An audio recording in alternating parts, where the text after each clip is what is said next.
Good morning, good afternoon, good evening. Welcome to join this session, Showcase Low Carbon Transition Technologies, which is section 1.2 of track 1, Tracing the Future Paths with Technology Roadmaps for NDCs. I'm Zhang Lei from ADB. There are 3 speakers who will make presentations with 10 minutes each, followed by panel discussion and the Q&A session.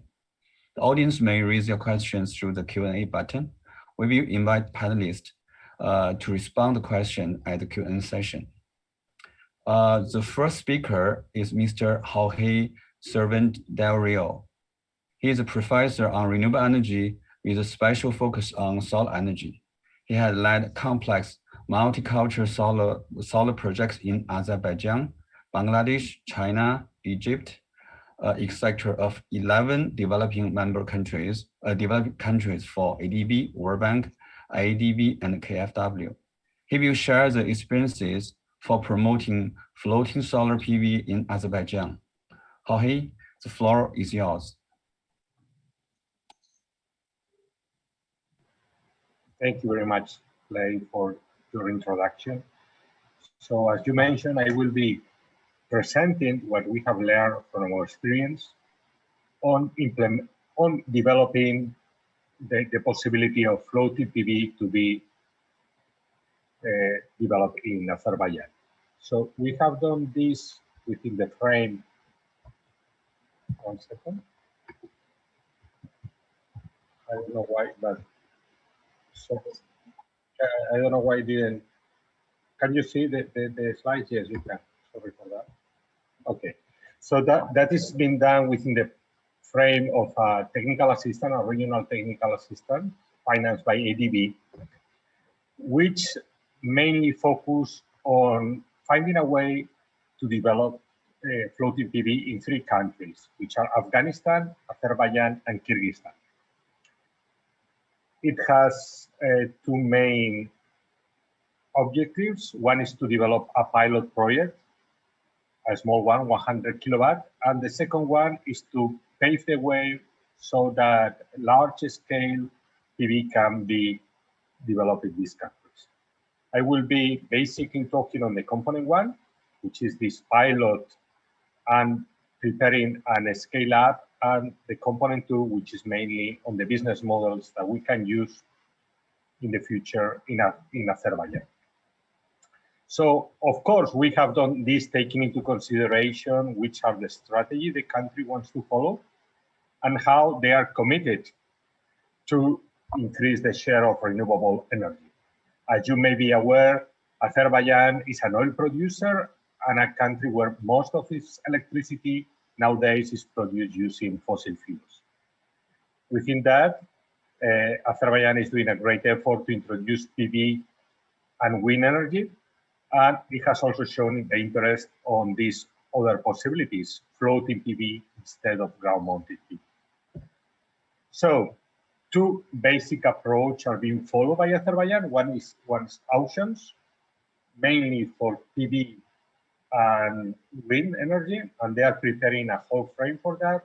And also they are thinking on bilateral agreements on some technologies and projects which may be strategic for the country. So within these 2 possibilities, we have analyzed, and we're working with the government, with the Ministry of Energy, in a fruitful cooperation on how we could increase the possibilities of floating PV to become a reality in the country. These are, and I leave that for you, the basic ideas and the basic tracks that Azerbaijan is following to increase the possibility of independent power producers and public-private partnerships in the country in the field of energy. And how, just for the one of you who are not very familiar with floating PV, how this look like? Well, you can see there are some pictures. And it's like normal PV, but instead of being on the ground, it's on the water. Of course, this has some advantage and also some disadvantage, as always. The obvious one is that the water most cases have no other use. It's not always the case. In some cases, you have some use for the water table, but in some others, you will not find any alternative use. And in the case of land-based, in most cases, you are competing with other uses of the land. So there are also some side effects, like you will reduce the water maintenance as you have less sun energy going to the water. There will be less algae production. You reduce, of course, the evaporation rates, which in some countries in Asia is very relevant, in Central Asia, in desert areas. So you can consider this alternative. This is not a breakthrough alternative, but now it's commercial, and we have projects implemented in many countries in the world. We are now on the scale of some gigawatts installed in the planet, so it's commercial. Nowadays, the challenge is how you implement that in a specific country. So for a typical project in Azerbaijan, I have customized these figures for Azerbaijan. It will be something like this. So we are talking on that. Everything depends. So these are just big numbers, but we could say that we are in a range that is commercially viable. It's feasible to do this kind of technology. So what we have done also with Azerbaijan is checking the different models that could be used to develop this technology. And we have gone all over them: traditional procurement, where the utility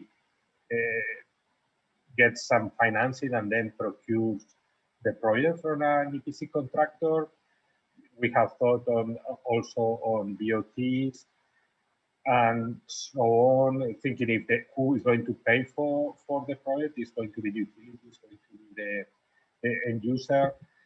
But, and this will be for a whole day of analysis, at the end, we are thinking on an EPP model with the different stakeholders involved. I have to tell you that it's a quite challenging process to find out a way that we can look at the different risks that we have and find a process where we reduce the risk for the different stakeholders. We find that for this new, it's not exactly new, but with this new commercial technology, we can say that like that. And it's funny that probably we are talking on conventional renewable energy like PV, and this will be a less conventional PV kind of project. But we have to look at the market and see which is their interest, the real interest in Azerbaijan and in this kind of projects, and then set up a very clear procurement framework for the project, as transparent as possible. And now we're in the process of doing this for Azerbaijan. So at the end, what we have is two things. On one side, ADB is financing and supporting through a grant a small pilot project in Boyuzhur Lake. Boyuzhur Lake, for you, those of you that don't know, Baku and Azerbaijan is very close to the city. Well, it's within the city. And there we are installing right now. We have finalized procurement, and now the contractor is building a 100 kilowatt small floating PV that would, sorry, a small 100 kilowatt PV close to this park, this lake. This used to be a polluted lake with waste from the oil industry, well, with petrol extraction. And we're also installing a small ground-mounted PV for comparison.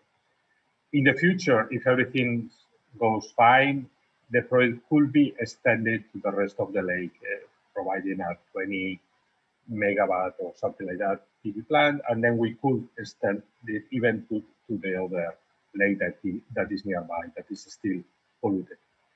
So, in summary, the process we have thought in Azerbaijan is first do a pilot to show that the technology is feasible, and that has been done with a grant from ADB, and then we are working with the ministry on setting up a scale-up project, a real commercial project in the country that can supply electricity very close, well, within Baku city. So reducing other effects like transmission losses and all of that, and close to the consumption. So thank you, May. I think that's it, and I hope it has been within the 10 minutes. Thank you very much for your attention. Thank you, Jorge. Thank you. Yeah, just punctual. Yeah. Jorge, you have discussed the possible different business models for implementing floating solar PV projects in Azerbaijan, considering country and sector context. Now, I would like to invite Dr. Yutak Kim to brief the electric vehicle energy storage battery reuse, refabrication, and recycle technology in South Korea. Yutak is a member of energy storage policymaker in MOTIE and KEA. His new research areas are battery reuse, refabrication, recycling, using the end of lifetime battery. Yutak, the floor is yours. Hello, everyone. My name is Yutak Kim. I am from Korea Battery Industry Association. Today, my topic is EV ESS battery reuse, refabrication, and recycling technology in Korea. So you can see our facility in Jeju Island and another facility in the Naju. So I'm staying in Naju areas. So I feature in our laboratory areas. So actually, this concept is starting from the end of life of the battery criteria. So EV car batteries, it can use for until 8% of the initial capacity, but energy storage system and other applications like the e-mobility, street light, U-shifts, it can be possible to longer capacity, around 65 or 70% of the capacity degradation better than the initial capacity. So recently, the reuse refabrication battery can help to the low carbon transition technologies. So when you have to use the batteries, you need to clarify to the how many the carbon dioxide generation using the manufacturing. But reuse refabrication, it doesn't need any more extra carbon dioxide to manufacturing. So it can be possible to reduction the cost, and also it can help to the solution to the other environmental problems. So I think the reuse refabrication is another new technology in low carbon transition technology era. So this is another application in Korea. We are end of the battery EV battery car. We'll go to the recycling, and then we can get some precious materials like carbon, cobalt, and nickel, and lithium. But if can be use another application like the second life battery using for telecommunication UPS and EV car, small e-mobilities, and small householders energy storage system can be get the more benefit before the recycling. But in these second life batteries, we need more technology like the collection, evaluation, assembly for use other application. So that is our key technology to evaluating the batteries. So if we use another application to the energy storage system, it can be reduction the cost around 40%, because it goes to the initial cost down around 30%, and extended calendar life around 50% can be totally 40% saved to the energy storage system. In case of Korea, we are starting to EV car promotion in 2011, and right now we are operating more than 200,000 EV cars. This is only the pure EV cars. And then after 6 or 5 years later, the end of the battery cell came from the market. And we expect 2023, 8,000 EV battery packs will be go out to the market. We are decided to go to the recycling, or we can use another application like the energy storage system, householders, and solar lighting, etc. But we expect 2030, it will be around 197,000 EV cars go out to the market. How we can solve that waste problems? We are just only one technology like recycling. It just get the precious material, cobalt and nickel mangan, but we are thinking to the 5 or 10 years, a new application can use another application. So in 2017, we have one experience in energy storage system around the 280 kilowatt hour used battery storage system. It's still operating in the Hyundai Steel. Another application is EV bus. So we have some emergency power system in Seoul Energy Dream Centers. It combined with the new battery with used batteries. The used battery came from the EV bus. So this is another application to reduction the cost, because actually everybody knows the energy storage system is still expensive to using the grid system. So this is another challenge to use the low cost battery using after the EV bus. Another use case in the Jeju Island. So you can see some name of that. This is a EV car. Customers, they replace the battery packs, and then the pack sold in the energy storage system using for the EV chargers.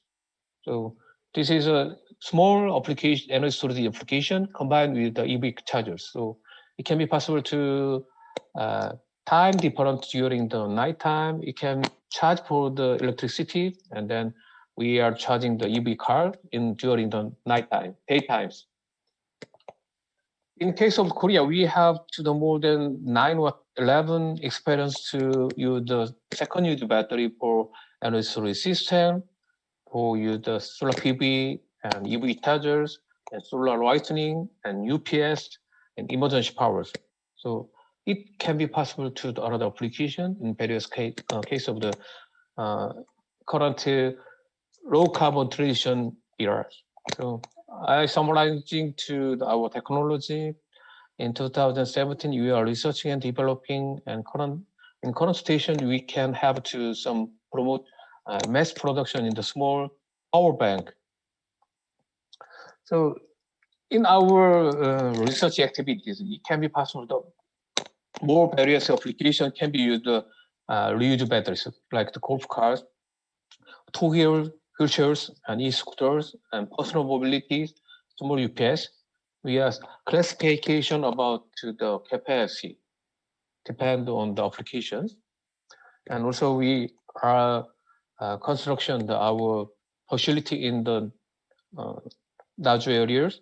It can separating to the evaluation and testing and certification and promoted the industrial areas. And so in our technical expectation about how we can classify to the grade about the reuse, republication, and recycling. So this is depend on the capacitance. So the capacity less than 20%, it can use for the EV car again. And it less than 65%, then it can use for another application like the energy storage system and solar lighting and e-scooters. But the capacity, residual capacity is less than 65%. It goes to the recycling. So we can get the lithium and cobalt, mangan, nickels. Also, we are more detailed to make the manuals to how we can grading, testing in batteries. After then, we are classification to the reuse, repurification, and recycling. So this is our whole procedures to incoming appearance test, evaluation, and grading. Then we can store it and sell it to the market. This is our facility testing equipment to evaluation the battery packs. This is our report, how we can give the information to the second-use batteries. So we are testing, and the test reporting will be supporting to the customers to use other applications. They are reference to understanding the previous battery packs history and performance and safety features. So we are analyzing the economic analyzing to if the end of the battery can use the second life. It can get $91 million for the second life battery. In 2020, it can around 1,400 EV car battery packs. Next one is our recycling. So actually, our recycling process is very simple. To hydrometallic process is most common to get the cobalt, nickel, manganese, lithiums. But this is our current process to make some dust and some environmental problems to make the recycling. This is, you can see some hydro chemical procedures to get the materials. So actually, finally, we are focusing to how we can get the precious materials for reusing the lithium materials. You can see how the composition rate of the raw materials in the lithium batteries. And recently, we are concentration to the another new recycling process to the direct recycling to no use the sodium sulfurs and only for use the hydro procedures. So it can be more clear to get the raw materials by to use the lithium batteries. Okay, thank you. Thank you, Yutax, for your presentation. Glad to know recycling and reusing the lithium-ion batteries is cheaper and cleaner at the right scale. Now I would like to invite Mr. Zixuan Guo to introduce the integrated low-carbon energy solution of Guangzhou International Finance Park in China. Zixuan is a power system planning and operation optimization engineer in Guangdong Electric Power Design Institute. He has rich experiences in the low-carbon energy sustainable solution for city, industrial parks, and financial parks.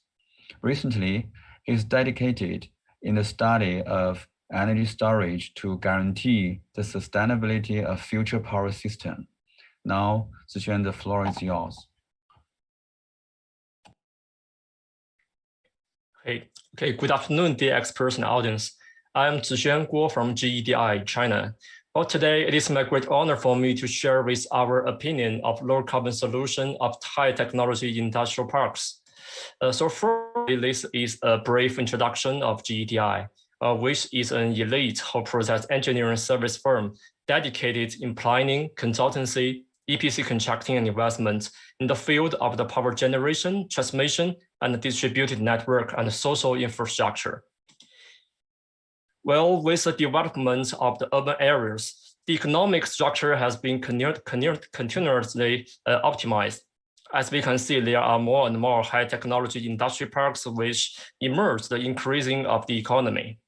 Of course, the power supply for the high technology industrial park is very important, which is also facing several inevitable challenges. The main focus points of their power supply is shown as in the PPT. Firstly is the high pressure of the substation as the density of the power demand is very high and the duration of the peak load is very short. Or secondly, the construction of the energy infrastructure should not make impact, especially the negative impact on the landscape. At last, as the cooling demand accounts the biggest part of the total energy demand, the low carbon supply should improve the energy efficiency to replace the conventional distributed refrigeration system. Well, fortunately, in GEDI, we have already succeeded in the planning of the central area to solve the related potential problems. The case is in the central area of Guangzhou, which is the third largest city in China. The area is called Guangzhou International Finance Park, but the total area of the finance park is about 2.3 square meters, in which the total florage is about 3.9 square kilometers. There are three main areas which the cooling demand is very concentrated, including a transportation hub, a central park, and etc. GEDI has proposed a low carbon solution, including the local concentrated refrigeration, the ice storage, and renewable energy, and the distributed CCHP. So concretely, in this area, GEDI had proposed a phased construction scheme of the low carbon integrated energy system. Well, in the first phase, the transportation hub and the central area will be in the main area for the power supply. To increase the power efficiency and reduce the peak load of the electric system, 2 cooling stations and attached ice storage system will be constructed, in which the first station, and we call it Station A, will provide the cooling energy for the transportation hub, including 2 5.5 megawatts cooling station. The cooling stations, then there will be 2 centrifugal refrigeration units and 10 megawatts hour cooling storage using the ice. In Station B, the scale of the cooling station is about 3 times larger than Station A. In the second and in the third phase, well, with the increasing of the power demand, when scaling up the cooling station and the cool storage, a CCHP station will be located in the western area, which will realize a cascade energy utilization using the heat recirculation to produce the cooling energy via a lithium bromide cooling system. And the CCHP will include 2 6.5 megawatts distributed natural gas generations and the lithium bromide absorption cooling system, which will also act as a key unit to react to climate change. Well, as we have mentioned above, one of the most important factor of the power supply system is the demand for the maintenance of the urban landscape. Well, in the system, firstly, the cooling station will be constructed underground. As a result, the transportation hub on the left side and the eastern area on the right side will keep the modern and natural landscape, which solve the energy supply problem together. And on the other hand, the renewable energy system, including the PV, will be constructed in the system. The BIPV system, which we also call it as the building integrated PV, will be applied. The film PV panel will reduce the pressure of the building roof and fit the modern style of the architecture, and which will also mitigate the pressure of the power system together with the battery storage. And in addition, the GEDI also put forward an intelligent energy system, including the monitoring and controlling device based on the big data, the 5G internet, and cloud computing technology. And in this system, on one hand, the managers can monitor the current power supply and the demand status. And on the other hand, and we can easily read the historical data, and based on the AI computing and analyzing algorithm, it can also find out the potential energy saving potential. What's more, based on the analysis of the current status of the main power supplying devices, the system can give the advice of the optimized function and to reach the highest efficiency of the system, which can also make the area more low carbon operation. And for the next, maybe for many cases, the low carbon, the green energy usually means a great amount of investment and with a very low economical efficiency. But in this case, due to the process energy demand analysis and the optimized low carbon solution, the project will come up with a great economical performance. And the total investment of the system will be about $170 million. And under the electric and cooling energy rate in Guangzhou City, the system will get a rate of return of 14% of the investment. So here is our conclusion. We're facing the challenge of the low carbon development in the urban area, the high pressure of the substations, the short time peaking loads, and the protection of urban space are the main focus. And in a high-tech industrial where the cooling demand is very concentrated, and the GEDI has proposed an intelligent energy system includes the cooling system, the added storage, the PV, CCSP, and the intelligent management will also apply to coordinate each unit to reach the high efficiency. And at last, the integrated intelligent energy system will perform a greater low carbon and economical performance. In the whole operation life cycle, the system will receive a rate of return of 14%. So that is all for my presentation. And we are hoping that GEDI will be our best partner in the low carbon network. And let's work together to reach a more low carbon and green energy world. Thank you very much. Thank you, Zixian. Thank you for our presentation. Very interesting. The integrated energy system planning, supply, and application, including the centralized cooling system, ice storage, the intelligent energy management system will not only improve the energy efficiency, reduce greenhouse gas emission, maintain urban landscape, but also remain the project financial and economically viable. Thank you very much. Now let's move to the panel discussion. In addition to the 3 speakers, we have another 2 panelists. Ms. Divina Chinquango is currently the chief of party of USAID Energy Secure Philippines activity.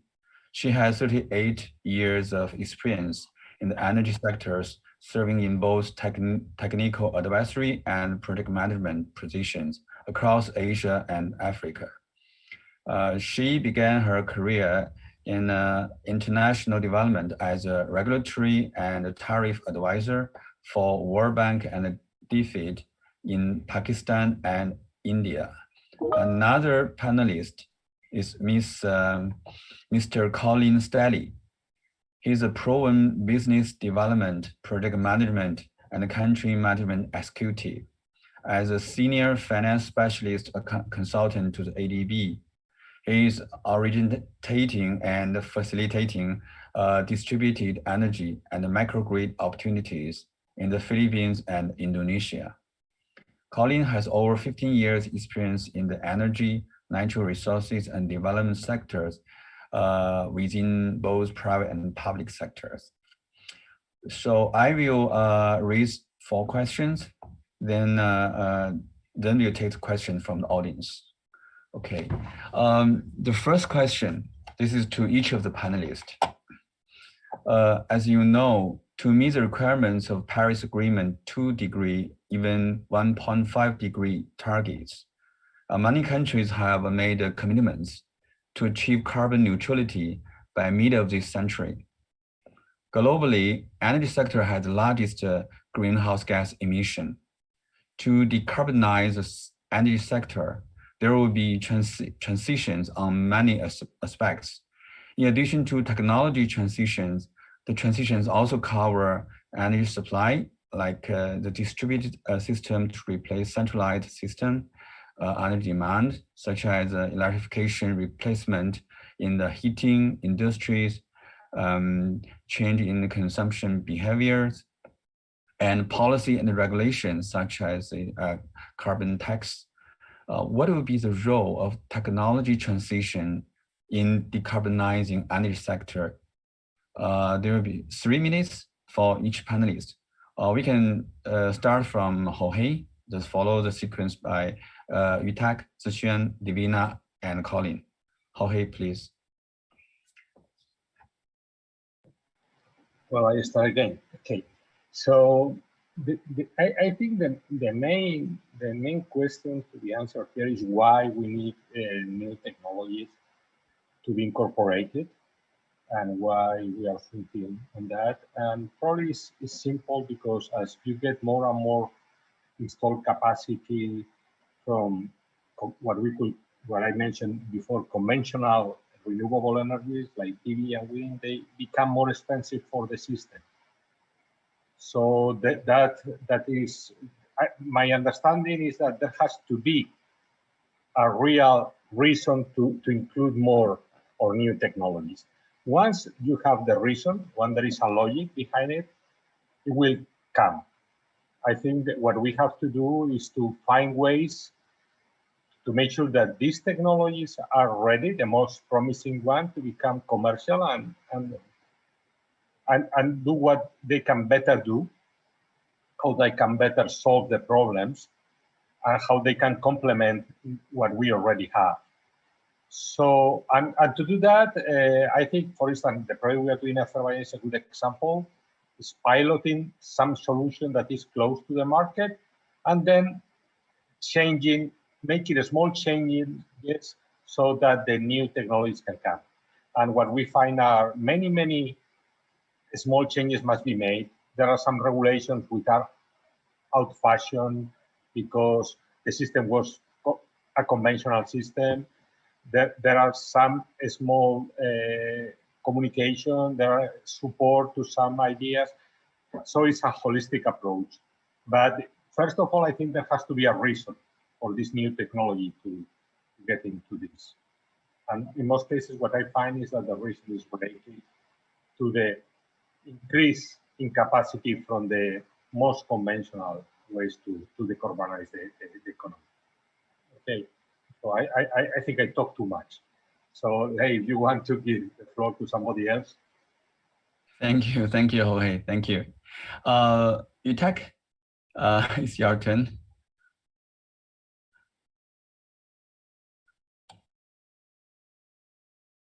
Actually, yeah.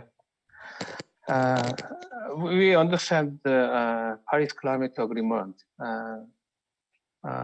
This is a government, advanced country, will donation to sharing to their technology, and the people have to something to change our life. Basically, we are replaced to the hybrid cars and battery cars, and we will use the clean technology, and we will change our life to reduction carbon dioxide in everything. And our social environmental will be changed more quickly better than the people. How we can change our life? Because the technology can introduce our life change to the clean environment. So another issue is ESG in the European countries. It have to more strict trading and life environmental change better than the people. So I hope to the new technology and traditional technology can be helped to people can enjoy the life rather than the clean environmental issues. Thank you. Thank you, Yutek. Yeah. Now, yeah, it's Zixuan. So, what is your view? Okay, I'm quite agreed with Dr. Jorge and Yutek Kim. Yes, and in my opinion, I think the transition technology is the key point for especially for the carbon neutralization. But there are two main factors I think we should take into consideration, which is the most important. And the first factor I think is the reliability. And taking the battery storage for instance, and in Beijing, in last month there is an accident there. And for this case, that I think it is very urgent that the fair standard for this ESS station should be made up. So that is first. And for the second, I think is the manufacturing cost of the technology.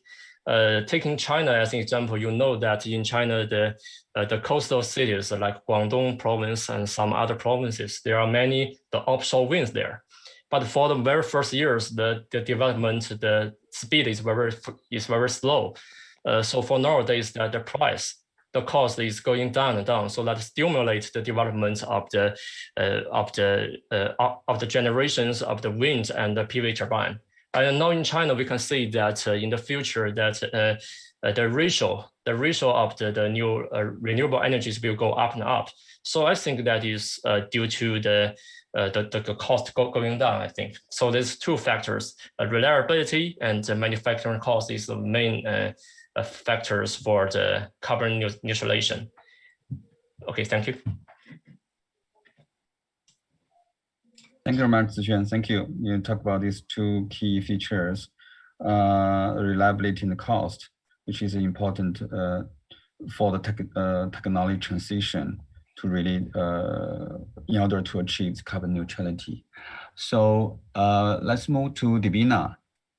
Divina, so what is your view on this technology transition in the decarbonizing energy sector?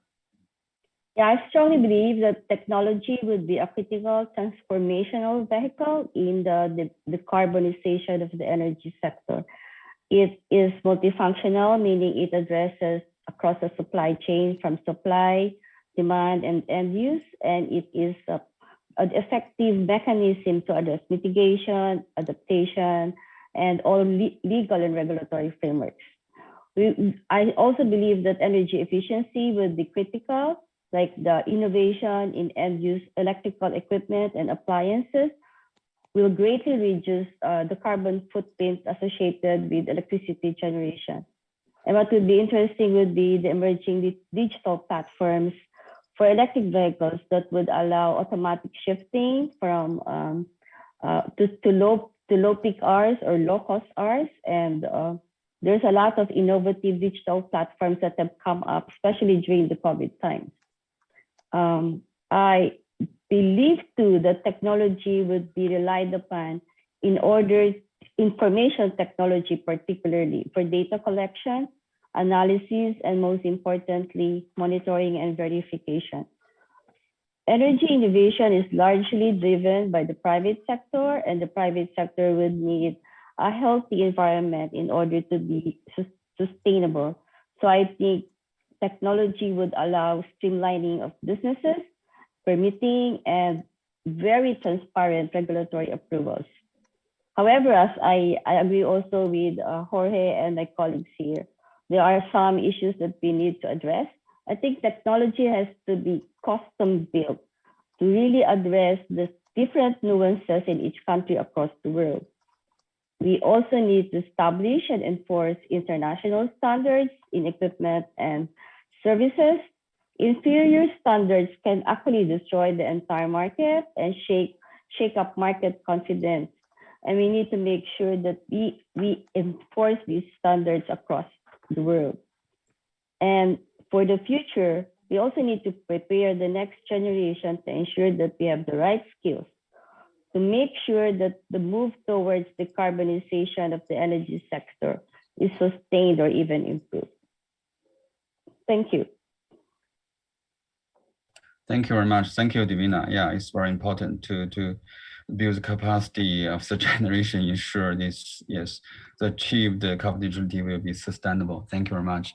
That's good, very good suggestion. Colin, so now it's your turn.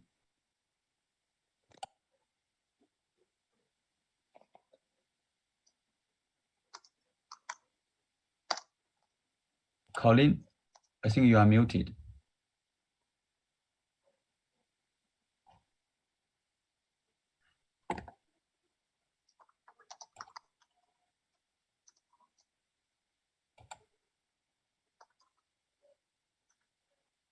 There you go.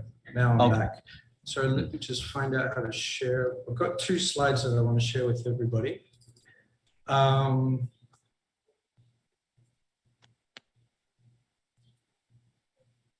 Well, I completely agree. I think, you know, with 70% of the greenhouse gases coming from the energy sector, the role of technology transitions will play a significant role in decarbonizing the energy sector. In the EIA's latest, you know, net zero by 2050 report, it shows that, you know, about just under 20% of annual CO2 emissions will come, emission savings in the net zero pathway relative to 2020 will come from technologies under development. And then by 2050, that will be over 40%. right? What will that energy mix be in 2050? Well, the EIA is saying that mostly it will come from solar, wind, making up over 60% of the energy mix. But what I think we'll find is that a lot of other technologies will be able to play a role in the greater energy mix. Now, wearing my hat as, you know, the ADB consultant for TA8944, in originating these projects, you know, we've come across, you know, 3 different tidal energy projects being developed in the Philippines and Indonesia. We've got electric boat retrofit program. There's a mechanical battery, a hydrogen solar hybrid project, which thankfully the ADB has taken up, and PSIF2 is having a closer look at that. But then we have, you know, waste to hydrogen projects coming up, DC mini grids, AC mini grids, wave energy projects, and that just, you know, covers the type of projects that we are actually taking interest in. There's other opportunities that might have an earlier stage of development, including modular hydrogen, oil wells to geothermal conversion, solar-powered ice machines, micro hydro projects, micro wind turbine generation technology, waste heat to water. You know, there's so many different technologies, and I think, like Davina says, we've got to find these technologies for their niche applications, but we have to support them. You know, we're getting away from the larger investments, utility scale opportunities, and we really have to start looking at the smaller opportunities through diversified technologies that meet the prevailing resources at hand. And just to leave you with a quote from that net zero report by 2050, it does firmly say that all the technologies needed to achieve the necessary deep cuts in global emissions by 2030 already exist, and the policies that can drive their deployment are already proven. So we are closer than what we think. We just have to get there. Thanks. Thank you, Colin. Thank you. Actually, your answer is also relevant to my second question. Yeah, my second question is about, IEA issued his flagship report, Net Zero by 2050, a roadmap for the global energy sector. The report indicates to achieve global greenhouse gas net zero emission by 2050, around 50% of the emission reduction will be from currently available and commercialized technologies such as solar PV, wind farm, etc. And another 50% of the emission reductions will be dependent on the technologies that are currently as a prototype or demonstration stage, which are not available at the market yet, such as CCUS, DCS, electric fuel, etc. My question will go to the Davina and Jorge. Colin, as you has already answered, what are the key barriers to commercialize such technologies at prototype or demonstration stage? How to overcome such barriers? What type of business models can be adopted? And what will be the roles of the government, financial institutions, and private sector? And also welcome Colin to address these questions as well. Maybe we go to Davina first. I actually read the IEA report. It was very comprehensive and pretty ambitious, more so now that we are on a post-COVID environment. I think for me, like, I would like to look at the short-term lens, meaning inject some kind of realism and ground realities. Like, especially, I believe that that report never really anticipated the impact of COVID-19 across the world, even developed economies like North America and Europe. So I still think that there are 2 main points that they raise. One is they have to reach universal access first, and huge investments in technology and innovation, which I think for countries that are still recovering, economically recovering from COVID, that would be really a tall order to do. So I think the first step in really looking at the roadmap is making an assessment on where we are now, how far back we were pushed because of COVID.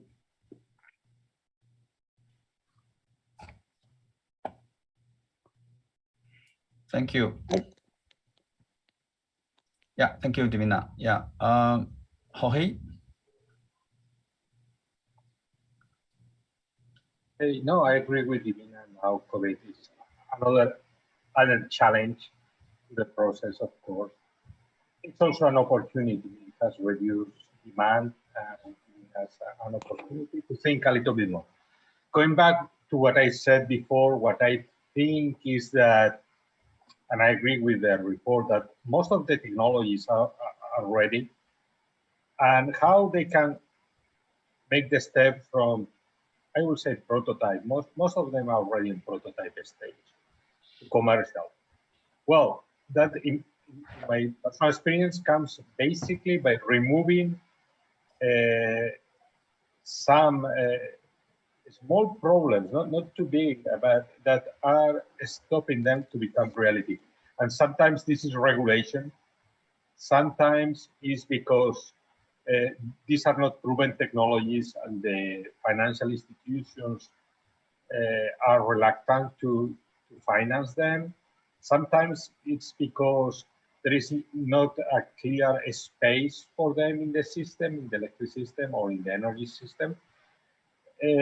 But on that, I think ADB, of course, and financial institutions can do a great job by providing support to the governments, but also the private sector can do a great job by discussing with the officials and with the government on how to implement them in the countries where ADB is present. I really, going back to what I said before, I really think there is a bright future because there is a need. And the need is that this 50% from PV and wind is going to come and is going to saturate the market. And when the market is saturated, you will need these other options because they will be more competitive and more economic. But you will have a barrier. The barrier is that we all hate risk and we will try to do business as usual. And that is where the transition has to be facilitated by I think, and that can be done by all of us. So it's going to be, it's natural, but the pain on the transition depends on how much effort is done before that and preparation. Okay, Leigh, thank you very much. Thank you, Jorge. Yes, Colin. So can you also sure, thanks, Leigh. Yeah. And I have to agree with what Divina and Jorge have put into the mix. I mean, the only things that I'd like to add are some type of business model insights from the experiences under the TA, you know, and what we would like to push is that PPAs are not the only way to securitize a project. You know, we've come across microgrid projects with taking non-cash payments to improve payments for marginalized households in off-grid areas. You know, we also feel that you know, project finance is not necessarily the best vehicle for distributed energy and microgrids. They're two smaller entities that would afford too large transaction costs, right? So what other vehicles are available for these smaller projects in this part of the world? You know, also the technology companies that are coming to look and make a market entrance in this part of the world, find pilot projects to get the ball rolling. I don't think a lot of them are necessarily aware of the regulatory environment and the project development process that they need to adhere to and work with to get to where they want to go. A lot of them found that we found that they were quite stuck along that process. So local partners are very very important. And I think MDBs have an incredible role there to play, given the context of what local energy departments and ministries are dealing with in the general energy transition. It would be good to see some support, more support from MDGs playing an upstream and origination role in assisting early movers to get to where they need to go.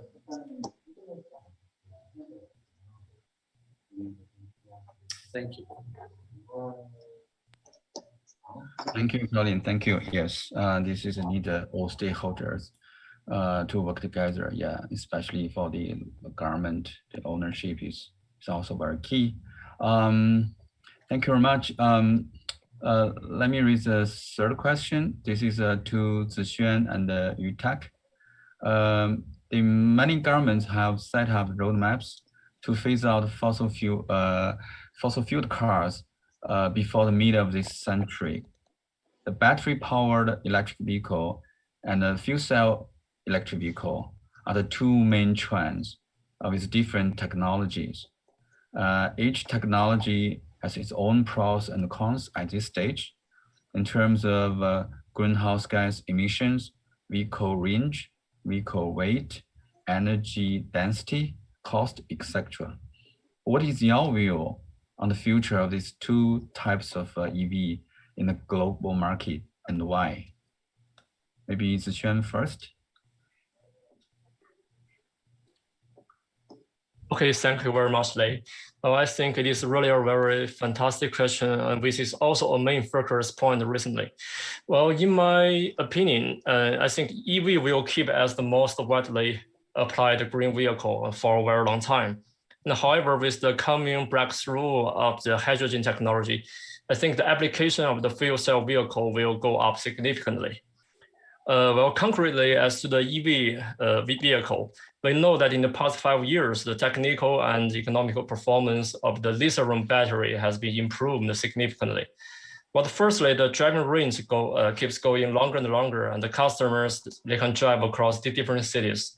And secondly, the battery charge become more and more convenient as there are enough charging piles, especially with the high power to 120 kilowatts.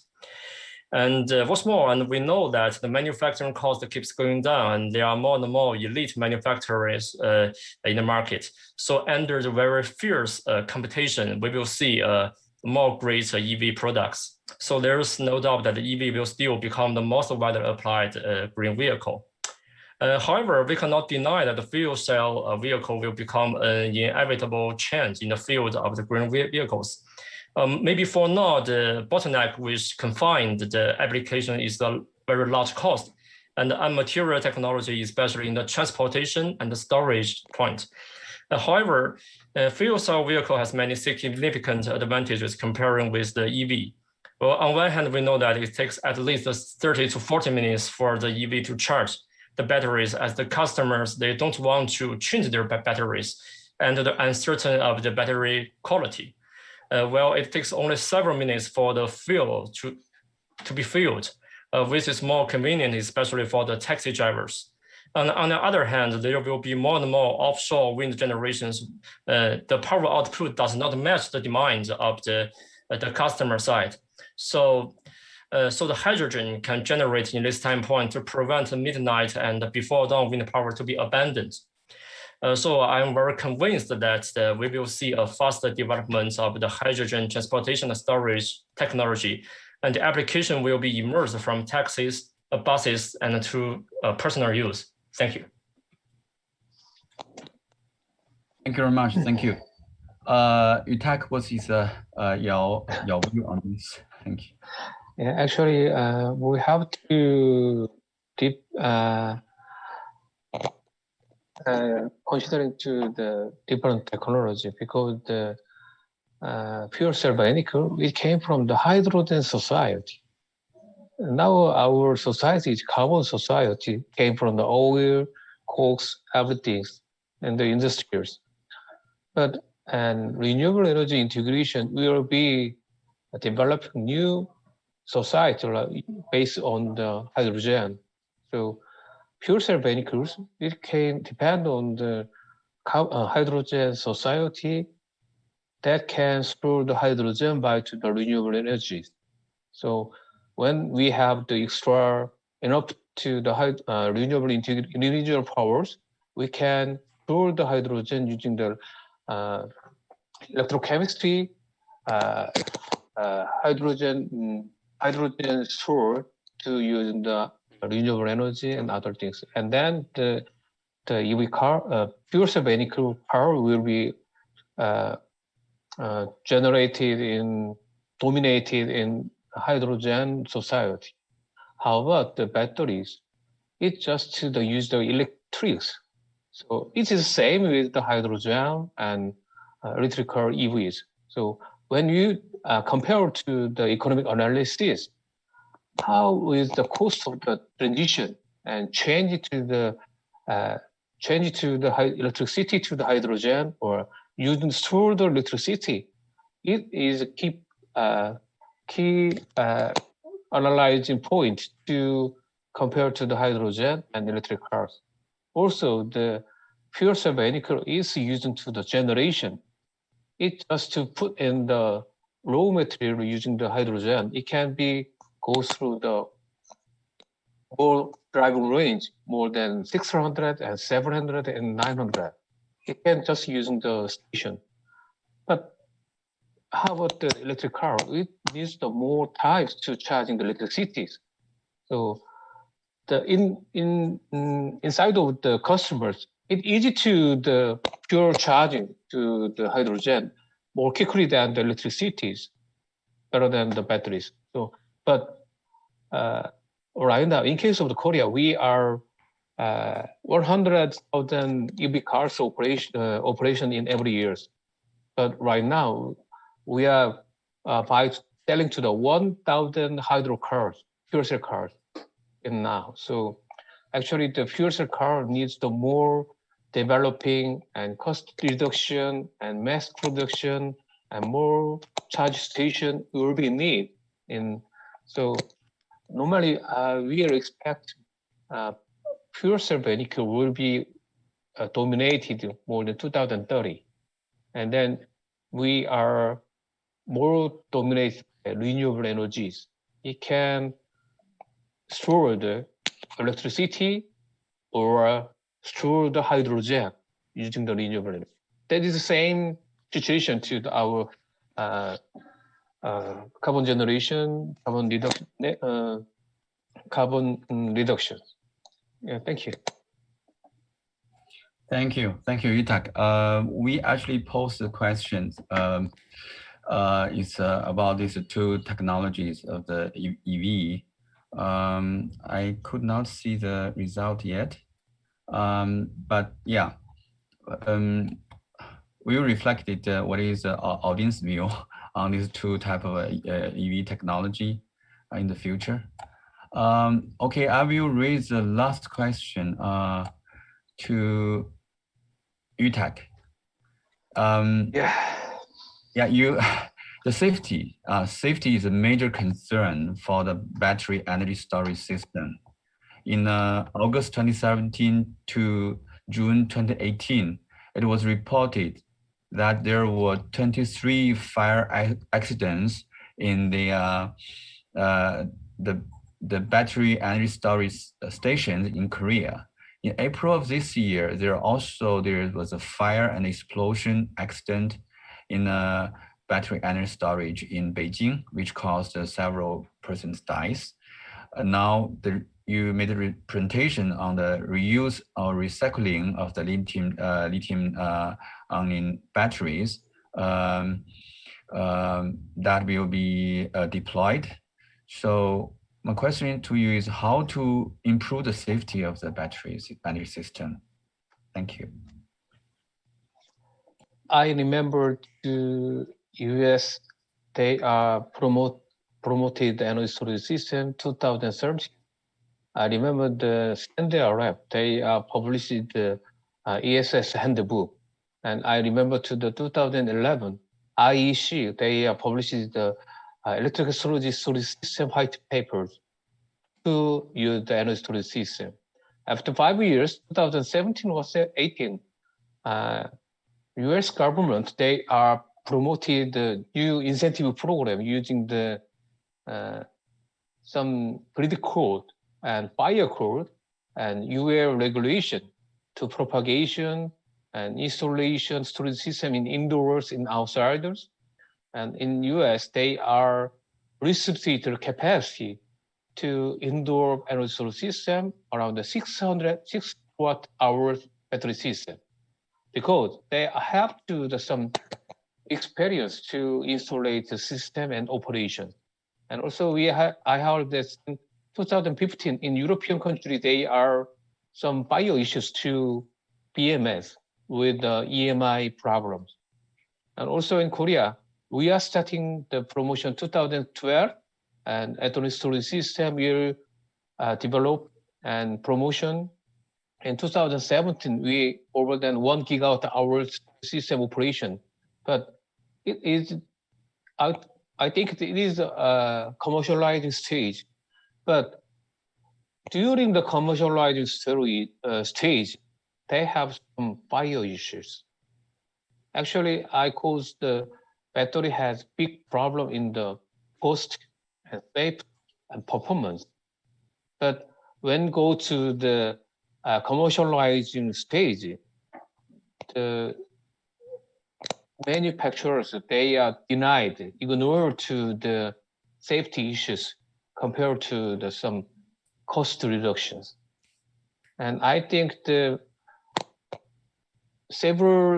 we have several experience in the mobile phones. And 2006, and Sony, Japanese Sony, they have some fire issue in the laptops, but still operating to the laptops and everywhere. So I think we can develop into our safety performance technology to approve the safety issues. And also we have to new standard about the BMS. Actually, in our country, we don't have any BMS test procedures on and test manuals about the BMS operation. But I think the BMS standard and BMS test requirement is most important to the lithium-ion battery operation. So, and it can be possible to develop into our storage system safety issues. And also it's the same as the recycling and reuse, republications.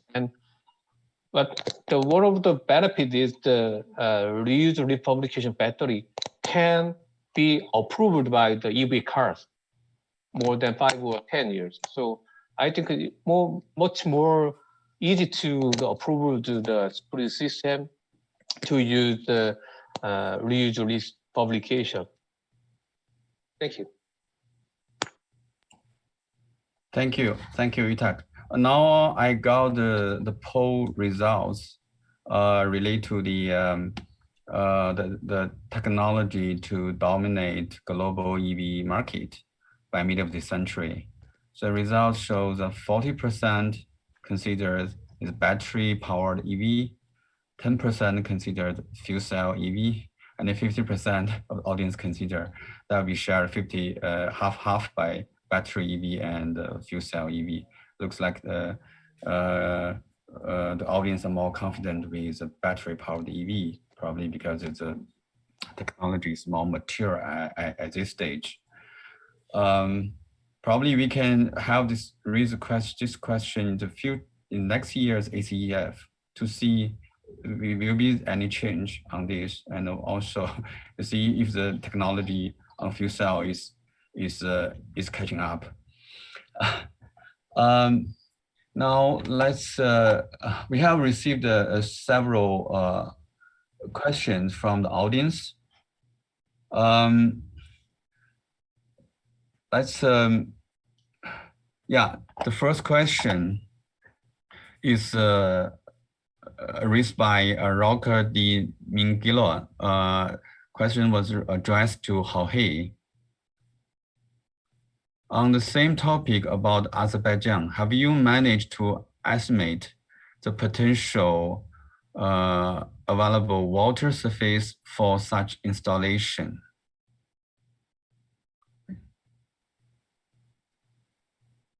Okay. Yeah. Yes, the answer is yes. We have carried on an analysis on Azerbaijan, Afghanistan, and Kyrgyzstan on the surface available, on the potential. So we have analyzed the technical potential for this kind of technology, floating PV, in the three countries, Azerbaijan, Kyrgyzstan, and Afghanistan. And the technical potential exceeds the needs of the countries. So there is no constraint there. You can install these kind of projects even close to consumer center, to consumption, and the grid will also be able to accommodate the power plants. So yeah, there is enough potential in all the three target countries. Also, thank you, Jorge. From Sarah, her question also addressed to you is, can you put the floating PV solar on salt water as well as a fresh water? Yeah. Yeah, you can. As a matter of fact, the project in Baku, as I mentioned, is in the lake was polluted in the past, heavily polluted. And the water has been cleaned, but it still has a high salinity, high. There are projects now floating PV on the sea. Of course, the problem is more related to wind, waves, and currents. It's more difficult than in freshwater in lakes, but still, yeah, can be done. And I think Boyusur Lake can be a good example of using floating PV on water that has poor characteristics. Thank you. Yutek, there's a question from Ping Manando. He raised question is, he recently watched the famous K-pop group BTS promoting hydrogen-powered vehicle. What is the rate of adoption for hydrogen fuel cells powered vehicle in Korea, and how is the country championing bring this to scale, as they did with lithium battery powered vehicles? Actually, in Korea, we are selling to the 10 million cars for every year, but in fuel cell vehicle will promoted from the government around 1,000 per year. So that is, I cannot count into the rate of the fuel cell vehicle in Korea.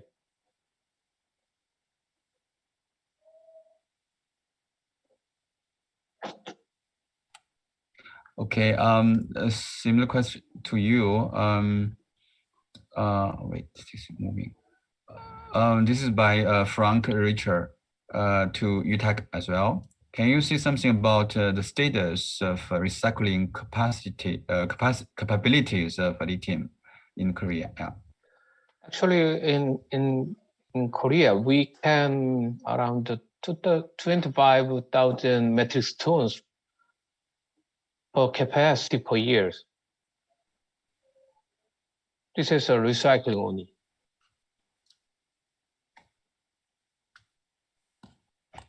Okay.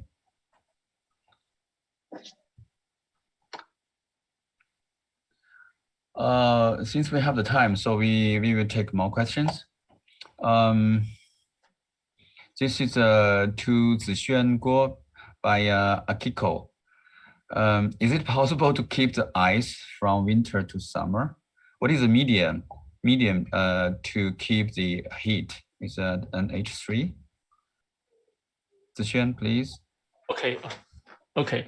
Well, Siri articulated that it is possible to keep the ice from winter to summer, but we know that it needs a very big capacity. So we need a lot of the land resource. It is not very reality, especially in the the big cities, in the very developed cities. Well, we have a demonstrate item project from the technology in Finland, but it can only keep the energy for 1 week, for just 1 week. And in the southern area in China, that it is also not very economical to keep the ice for seasonally, because the rate from every hour it is different, but the life cycle of the ice storage is only 25 years. And the users, they want to make sure that every day they can earn the revenue. So it is not very economical here to do this operation. And for second question is about the medium. But the medium for the lithium bromide cooling system, the medium is, of course, the medium is the lithium bromide solution. And for the ice storage, the medium is the ice. Yes, that is very obvious. Okay, thank you. Thank you, Zijian. Same question to you by Sarah. What role does land play in finding new technology solutions? Okay, yes. So the lack of land, I think it is the main focus for the very developed areas to find the new technologies.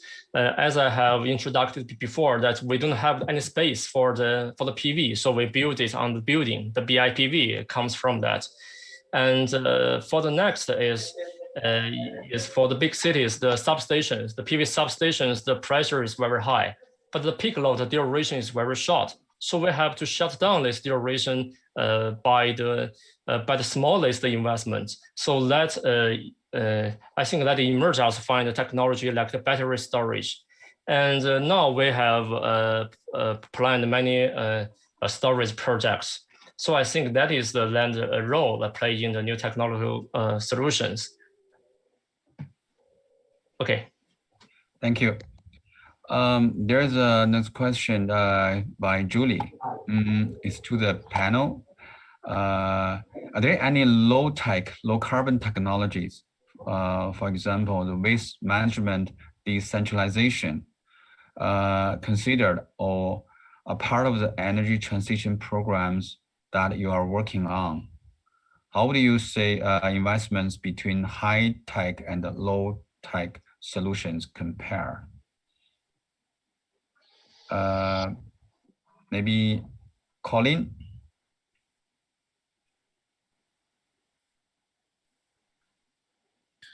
Thanks for the question. I've been working on waste energy projects for a number of years now, and they provide a variety of different technologies, solutions. Until recently in the Philippines, you couldn't combust waste, so then that took out pyrolysis as an option. I think that's on the table now, but that isn't necessarily a high-tech solution. With regards to low-tech solutions and how to be able to aggregate waste bundles, I mean, I think that's more of a political issue. It has been difficult across a number of countries because there is value to waste. So I don't think it's necessarily a technological issue here, but more so a regulatory combined with a government political issue. Thank you. Thank you, Colin. There is a question to the panel. In terms of financing this technology, what recommendation do you have in mind, particularly for the governments of developing countries, so that they may be able to utilize clean energy transition? Divina, may I seek your response on this? I think for transitioning to clean energy, it's also very important to put the private sector at the forefront rather than the government. And there are several mechanisms that have been proven, both fiscal and financial. So that has been proven in the past, but I think there are innovative financial products also that you can really work on, or you can really work with respective banks. But definitely, I think for developing economies, the government has to play a role. But unlike in the Philippines, the government cannot put money in the energy sector. The Philippines is highly privatized, meaning it's 99% sector-driven, private sector-driven. So the government doesn't provide subsidy. So there has to be different incentives for the private sector. And I think for us, the Philippines, it would be the legal and regulatory framework that would really come as a strong incentive for the private sector.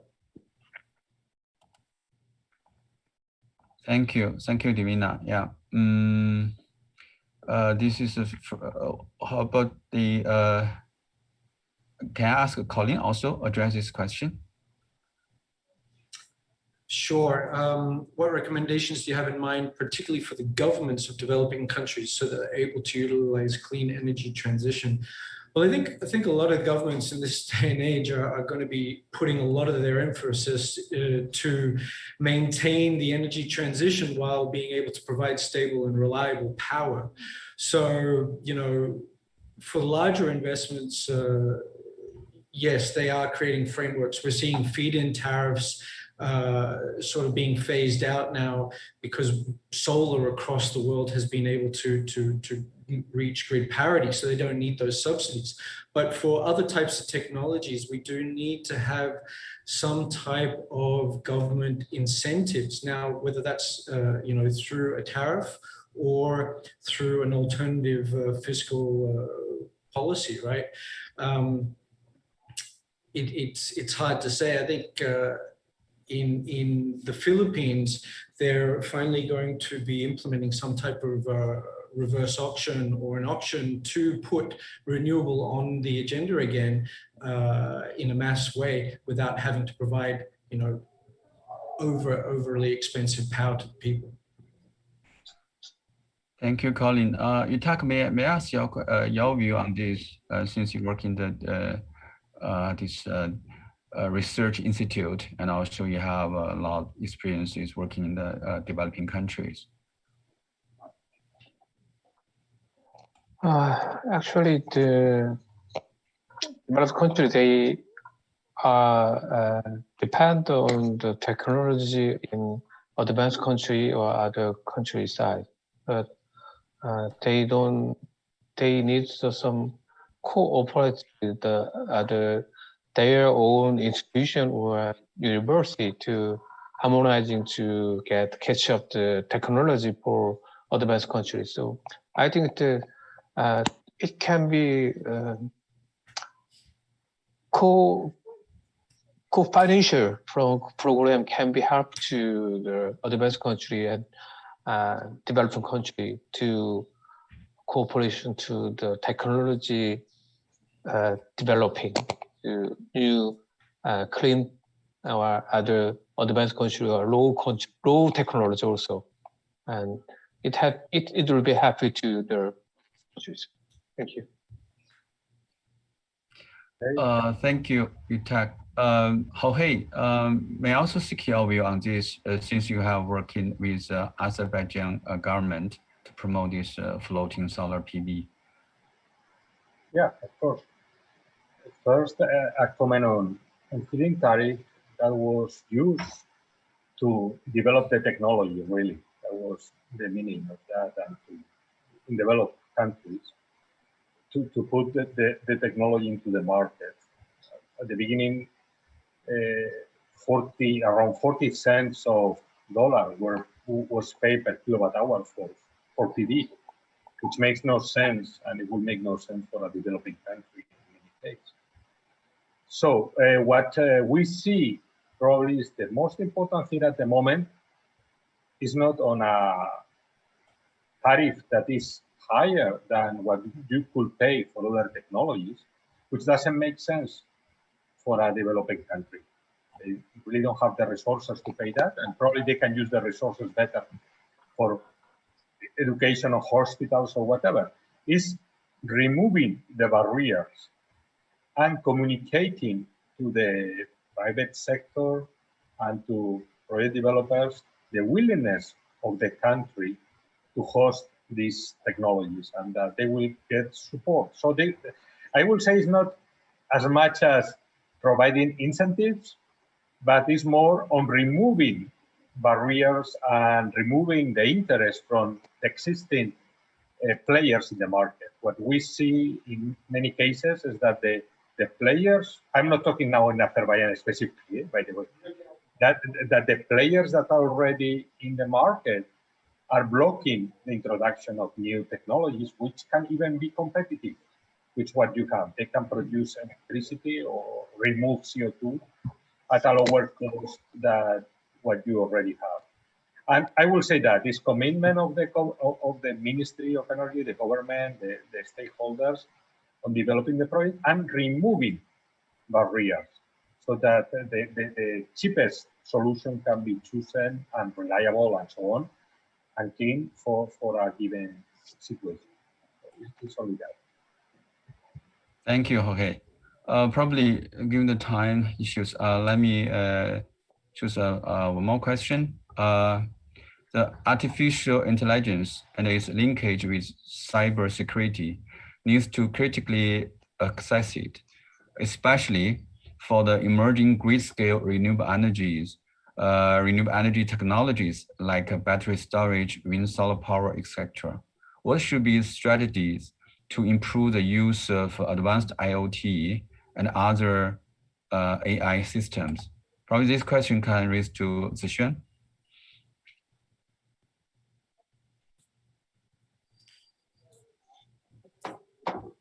Oh, I'm sorry, my network is not very good at last.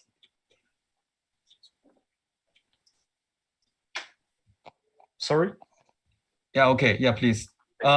There's a question related to the AI application. Yeah, what should be the strategies to improve the use of advanced IoT and other AI systems?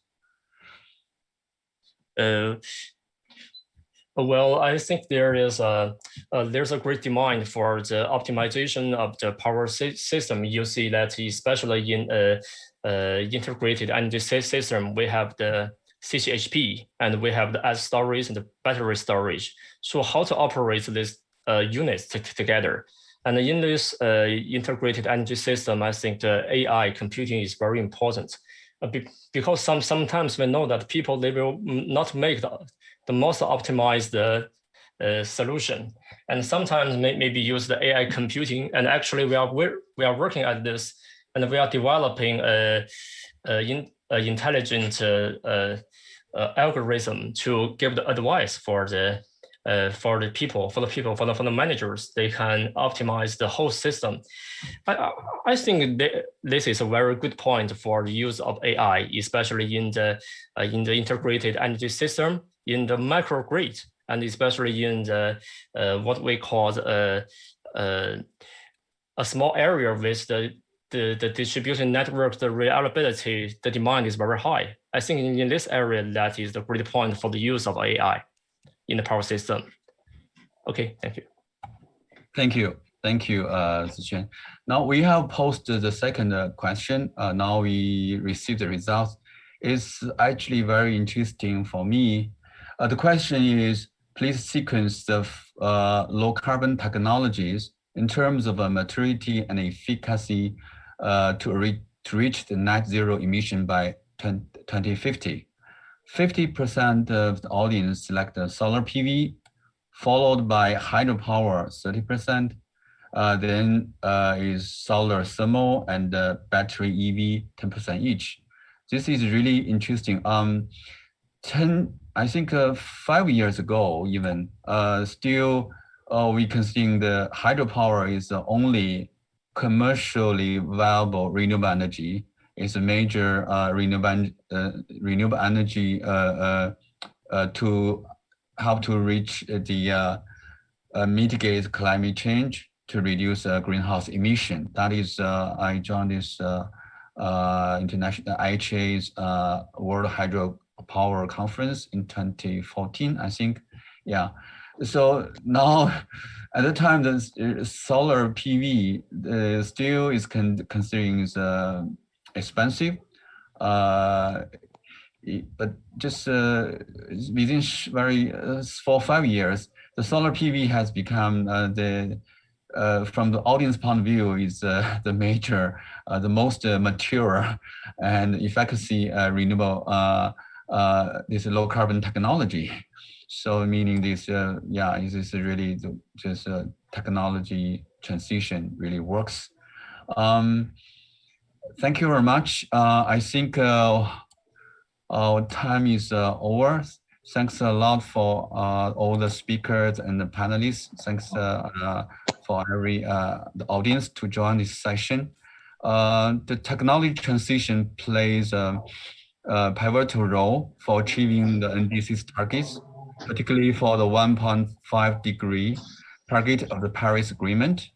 Also, technology transition should go hands in hand with policy transition and market transition in order to accelerate materializing the technologies from prototype or demonstration stage to the commercialization and a large-scale deployment. Thank you. So I stop here. So have a good day. Thank you very much to join this session. Thank you. Thank you, everyone. Thank you.